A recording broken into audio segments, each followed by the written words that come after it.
Assalamualaikum warahmatullahi taala wabarakatuh. La hadratu Rasulillah sallallahu alaihi wasallam. Fi amanillah al-Fatiha. A'udzu billahi minasyaitonir rajim. Bismillahirrahmanirrahim. Alhamdulillahi rabbil alamin. Ar-Rahmanir Rahim. Maliki yaumiddin. Iyyaka na'budu wa iyyaka nasta'in. Ihdinas siratal mustaqim. Shiratal ladzina an'amta 'alaihim ghairil maghdubi 'alaihim waladdallin. Amin. Para peserta pengajian yang dirahmati Allah, kita akan lanjut membahas tentang wudhu. Jadi wudhu merupakan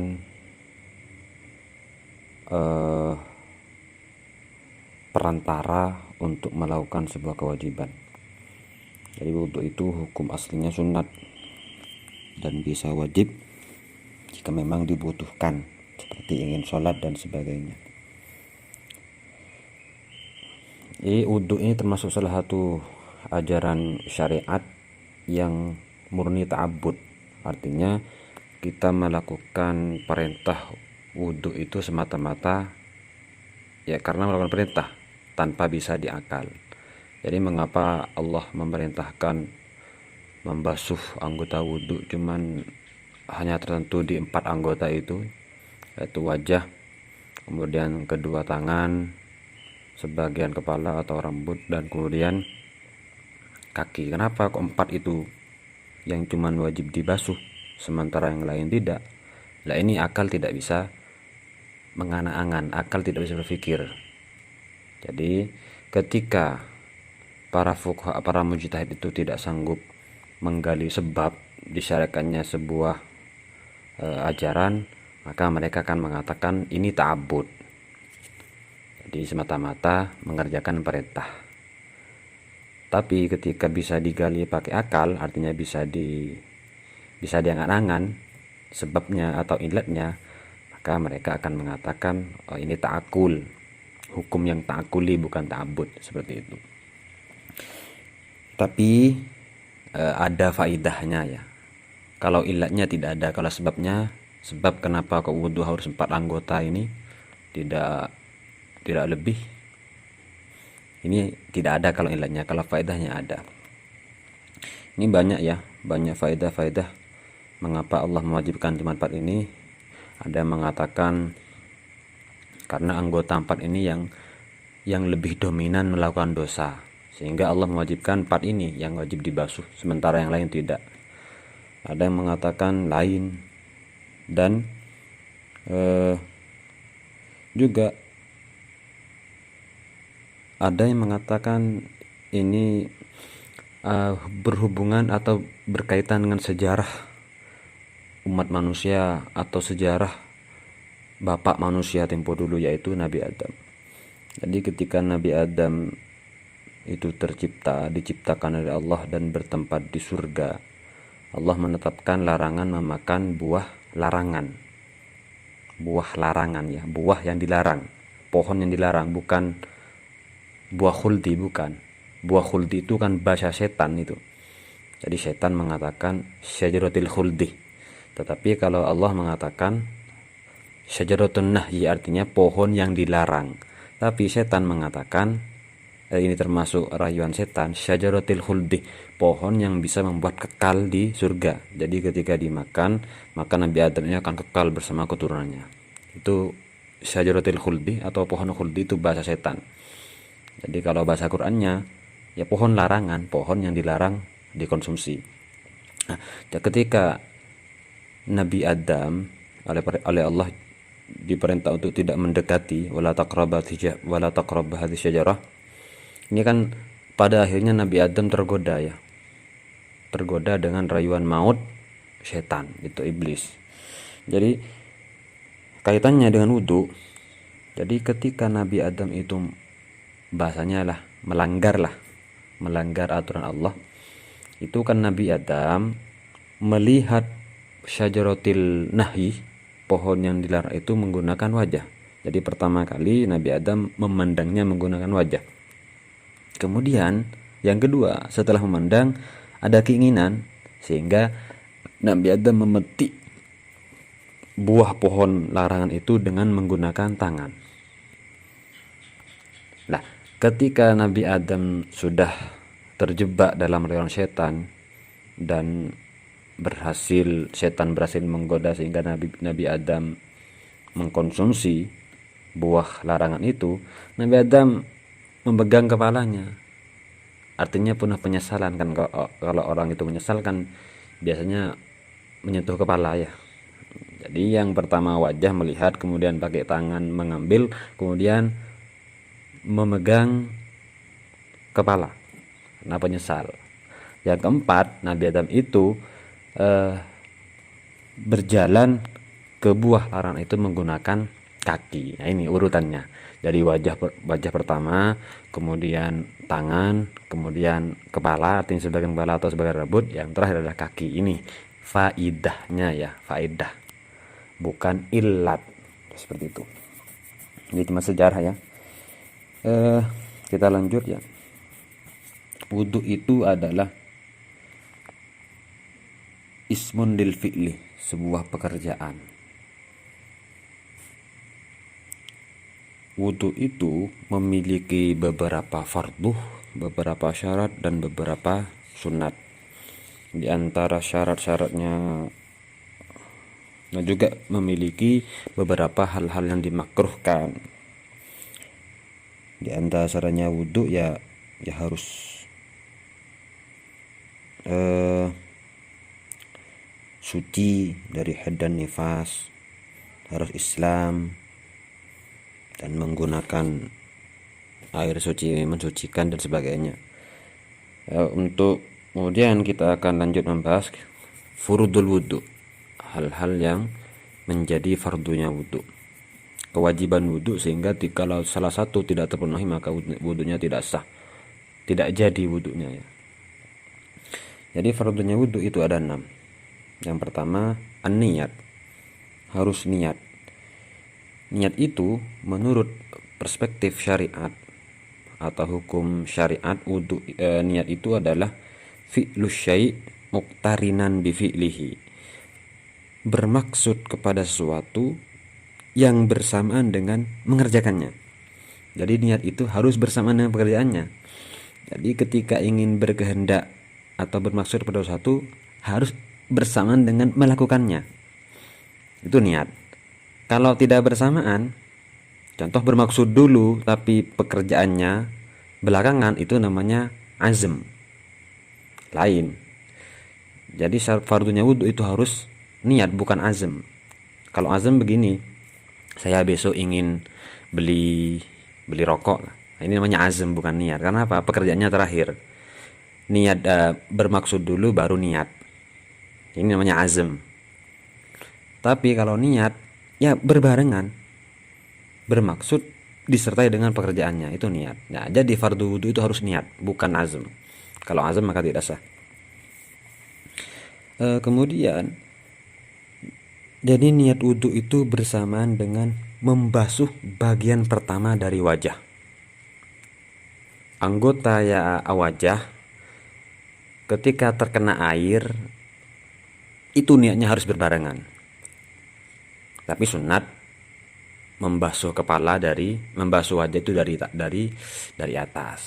Tapi dimanapun bagian wajah yang terkena air dan bersamaan dengan niat itu sudah cukup. Karena tidak disyaratkan harus dimulai dari atas. Itu cuman kesunatan. Jadi niat itu adalah bersamaan niat wudhu ketika bersamaan dengan terkenanya air kepada bagian dari wajah manapun, baik itu pipi, bibir, mata, hidung, terserah. Yang penting bagian dari wajah itu bersamaan dengan wudhu niatnya itu. Tidak harus bersamaan,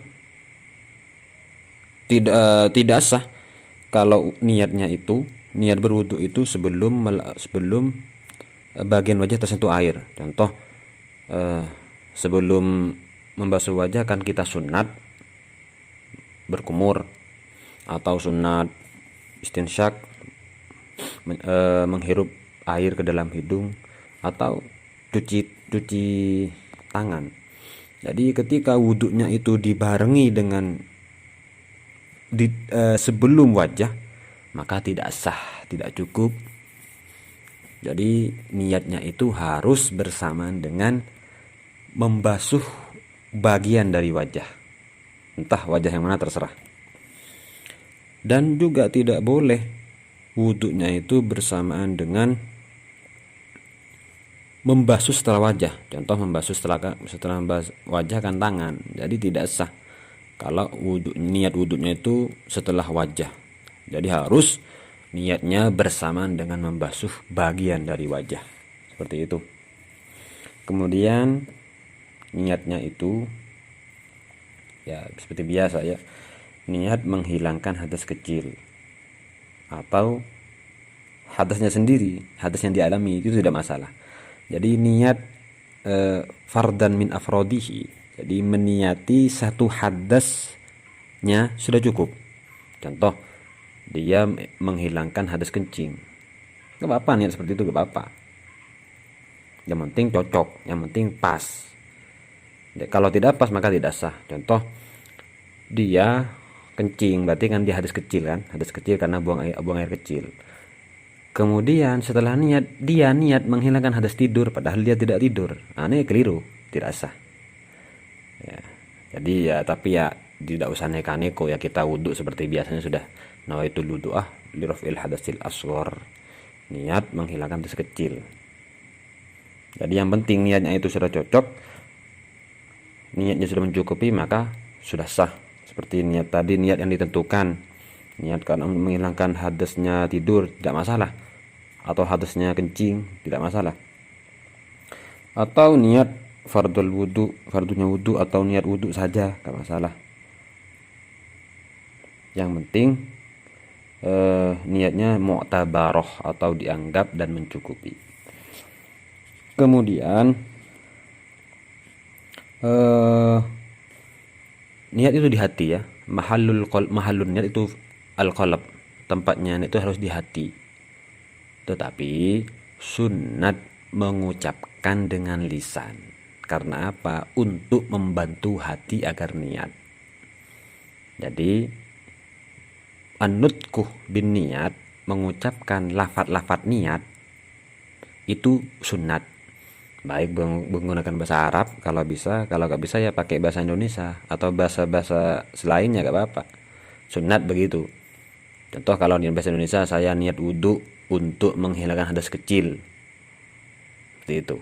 Niatnya dibarengkan dengan menggunakan lafaz itu.